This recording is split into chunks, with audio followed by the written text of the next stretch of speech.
Bonjour à tous, c'est Mathieu, bienvenue sur la chaîne Cross Invest pour ce nouveau Let's Talk Crypto. On est aujourd'hui le 27 février 2022, il est actuellement près de 22 heures à l'heure où je tourne cette vidéo. On va faire un tour comme d'habitude sur l'actualité des marchés financiers et l'on verra ensuite notre Bitcoin. Alors, vous l'aurez compris, pas de politique sur la chaîne, en revanche un petit clin d'œil dans le titre à l'actualité qui pèse sur nos têtes en ce moment et ce n'est pas des plus roses. Mais là, on reste focus sur notre objectif, à savoir la recherche du savoir, des niveaux importants ainsi que des performances. Alors, on observe ça ensemble et l'on commence maintenant. Et on commence tout de suite par l'indice du dollar. Donc à l'annonce du conflit, on est là, on est le 24 février, et il nous a fait une très grosse bougie haussière. Ce qui introduit quoi? Tout simplement que le marché s'est tourné vers le risque off. C'est-à-dire qu'avec une annonce d'une telle ampleur, la peur règne malgré tout sur l'ensemble des marchés à risque, que ce soit les actifs traditionnels ou sur nos cryptos. Et donc réaction, eh bien beaucoup de personnes se retirent de ces marchés pour aller chercher des valeurs dites stables, entre guillemets bien sûr, et donc une très grosse hausse de prix. Et par la suite, on peut voir que le prix en clôture est venu se choquer contre une ancienne zone qui avait déjà servi, on va la tracer ici, une ancienne zone qui avait déjà servi de résistance, d'accord ? Juste ici, et il a fortement corrigé à la baisse, donc beaucoup d'argent sorti du risque off pour aller se placer ailleurs. Là, pour moi, on est tout à fait dans une période où le mindset, donc la psychologie, est primordiale et très importante. En effet, cette peur peut nous faire vendre des actifs sur des zones très intéressantes et au contraire acheter sur des zones non pertinentes. Et c'est une chose primordiale, le mindset, sur ces marchés à risque. Tout simplement car il est très difficile, et ça je peux le comprendre, je le faisais par le passé aussi, de ne pas se ranger du côté de la majorité. Et c'est quelque chose de naturel, on a toujours tendance à aller dans la direction où tout le monde va, sans même des fois savoir pourquoi. En revanche, il ne faut pas oublier, et ça c'est une certitude par contre, dans ces moments-là de doute complet sur les marchés, la direction que prend le marché est telle qu'elle emporte le moins de vainqueurs avec elle. Tout simplement car bien souvent les particuliers sont remplis d'informations, de réseaux sociaux ou autres, remplis de certitudes en fait. Et c'est bien souvent le mouvement tant attendu, le mouvement que tout le monde voit, ou que tout le monde veut voir, que le marché ne nous montre pas.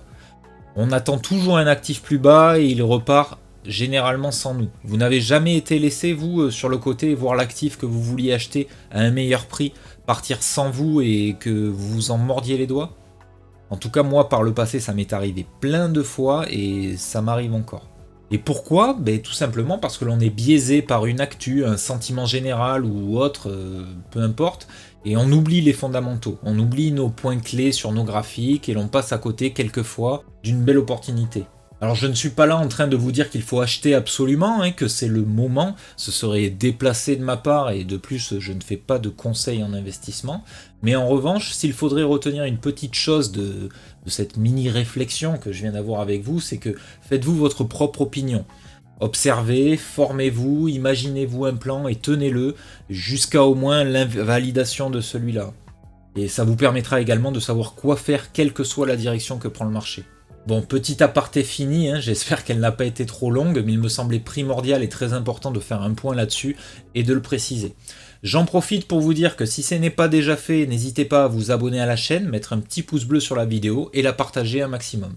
Revenons maintenant à nos graphiques. Alors, qu'a fait le marché sur les actifs dits à risque? Bien, comme vous le savez, bien souvent les marchés à risque font exactement l'inverse de ce que nous imprime l'indice du dollar. Et l'on voit ça tout de suite avec le SP500.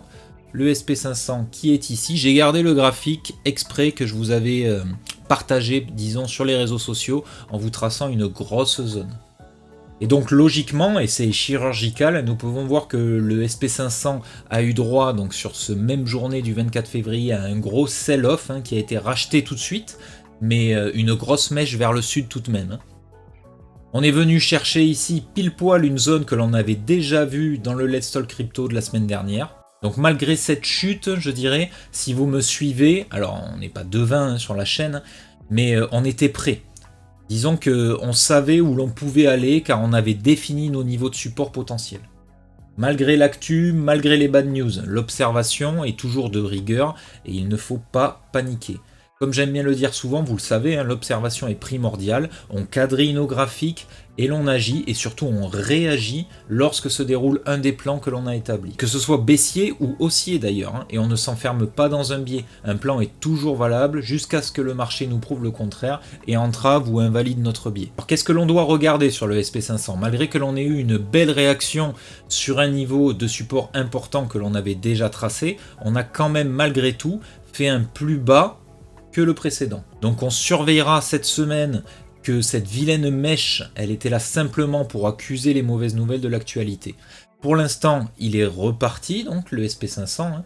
On est pile poil actuellement sur les 38,2 du retracement qui avait eu lieu depuis ce top. Alors on surveillera bien évidemment qu'en clôture, et je dis bien en clôture, on s'affranchisse de ce niveau des 38,2. Sinon, comme vous le savez, tant que l'on ne casse pas le premier arrêt, les probabilités de faire un nouveau plus bas sont plus grandes.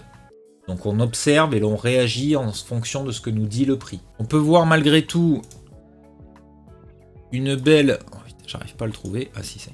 On peut voir malgré tout ici une belle réaction sur cet ancien support là, hein, ici, hein, qui a été largement racheté. À voir maintenant ce que va nous réserver cette semaine. Toujours est-il que de ce que nous montrent en tout cas les signaux du marché, malgré une actualité qui est pesante, hein, on voit une belle réaction malgré tout sur les marchés à risque. Et en parlant de marchés à risque, on va maintenant aller voir le Bitcoin juste ici. Alors pareil que pour le SP500, j'ai gardé exactement le même graphique que je vous avais, ouais, creux, je vous avais entouré aussi les niveaux clés, mais j'ai gardé exprès le même graphique que je vous avais partagé sur les réseaux sociaux. Alors avant de passer à l'étude du graphique, hein, en actualité, vous avez dû le voir sans doute, en tout cas nous avons pu voir que l'Ukraine a rendu possible les dons en crypto-monnaie, hein, pour pouvoir les aider dans la gestion de cette crise, et l'on a eu une forte hausse des transactions par la suite. Hein.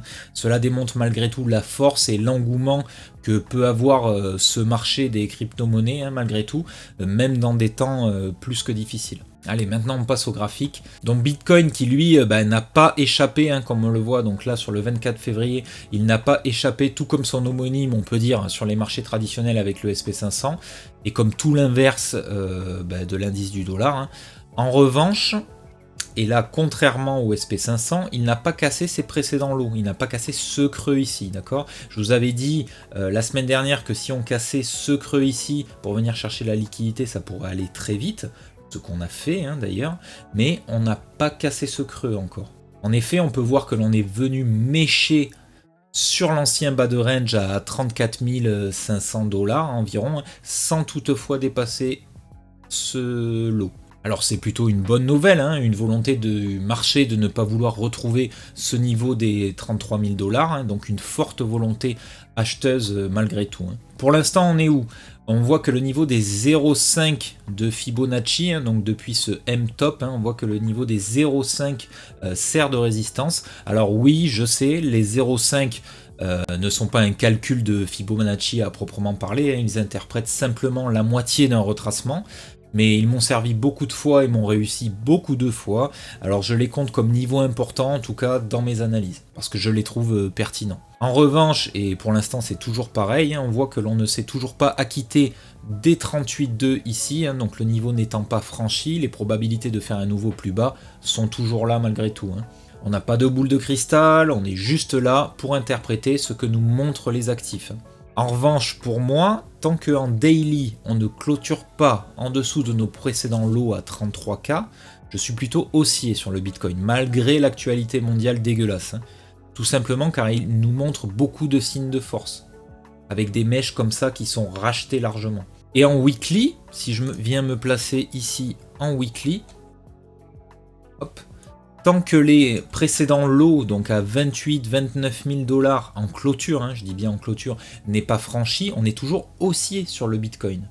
Alors oui, je sais, on a perdu quelque chose de l'ordre de 50% sur le Bitcoin depuis son dernier ATH, mais on le sait, les cryptoactifs sont volatiles. Quoique ils sont volatiles, mais je ne sais pas si vous avez remarqué, lors de la chute qu'on a eue dernièrement suite à l'actualité, certaines actions comme notamment Tesla, on a eu Renault, qui c'est que j'ai vu aussi, on a eu la BNP, ils ont dévissé de près de 8%, alors que le Bitcoin n'en a perdu que 5%. Donc volatile, d'accord, hein, et d'accord là-dessus, mais malgré tout, pour l'instant, plus fort dans cette crise que les actifs traditionnels. Et de toute façon, il n'empêche qu'en weekly, voilà, tant qu'on n'a pas perdu ses précédents lots à 28-29 000 $, je reste toujours haussier jusqu'à que le prix me prouve le contraire, hein, bien sûr. On va, comme à notre habitude, faire un tour sur le Scalpex Index. On voit que l'on a un indice Fear and Greed sur 26, hein, donc dans la peur, hein, pas étonnant du tout. Un Social Index à contrario par contre qui est sur Up, et un Market Order Flow sur neutre. On regarde ensemble l'Open Interest, donc sur Coin Analyse. Il latéralise assez hein, par rapport au prix, donc plutôt bon signe de ce côté-là en tout cas, de voir qu'on ne met pas en avant un maximum de produits dérivés. Hein. On reste vigilant bien entendu sur les niveaux clés hein, que l'on vient d'évoquer ensemble, hein. On sait où l'on peut aller, on est prêt, quoi qu'il arrive, à nos deux sens, haussier ou baissier. On observe si l'on a de belles structures qui s'offrent à nous et qui se réalisent. On agit et surtout on réagit en fonction de notre plan.